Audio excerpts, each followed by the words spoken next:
moved to Illinois when I was a young man to work as a storekeeper. I did a lot of other jobs too. There's not enough time to tell you all about those. I got involved in politics and was elected to the Senate and Congress. Eventually, I became the 16th president. Imagine that. A poor boy from Kentucky growing up to be President of the United States. I was the first president to have a beard and the tall president at 6'4". My wife's name was Mary Todd. The family had a lot of money, and our parents didn't like me much just because I didn't. That didn't stop us from getting married. Together, we had 4 children. Sadly, only one lived to be an adult. Although I was known to tell a good story and liked to tell jokes, the truth is I was often very depressed. Being president was a hard job. While I was in office, there was a civil war going on, and Americans were fighting each other over slavery and states' rights. I did the best I could. I didn't sleep too well and had bad dreams. One in particular was really bad. There were people crying, and when I asked them what they were crying for, they said the president had died. Her beard fell off. A week after that dream, I became the first president to be assassinated. A man named John Wilkes Booth was so upset that I was trying to end slavery that he shot me in the head while I was watching him play at Ford's Theater.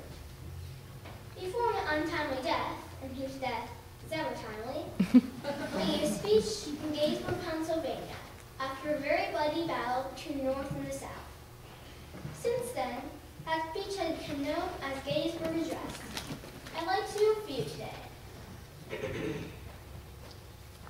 407 years ago, our fathers brought forth in this continent a new nation, conceived of liberty and dedicated to the proposition that all men are created equal. Now we are engaged in a great civil war, testing whether that nation, or any nation, so conceived and so dedicated can long endure. We are met on a great battlefield of that war. We have come to dedicate a portion of that field as a final resting place for those who gave their lives that that nation might live. It is altogether fitting and proper that we should do this, but in a larger sense. We cannot dedicate, we cannot consecrate, we cannot hollow this ground. The brave men, living and dead, who struggled here have consecrated it, far above the poor powers add or detract. The world will little know and will long remember what we say here, but it can never forget what they did here. It is for us to living, rather to be dedicated here to the unfinished work, which they who fought here have thus far so nobly advanced.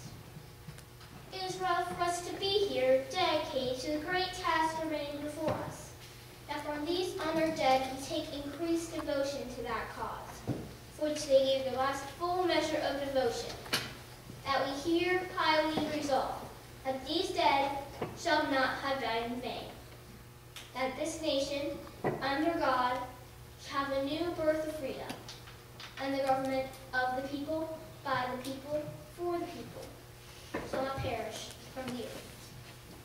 Thank you for your attention. God bless the United States.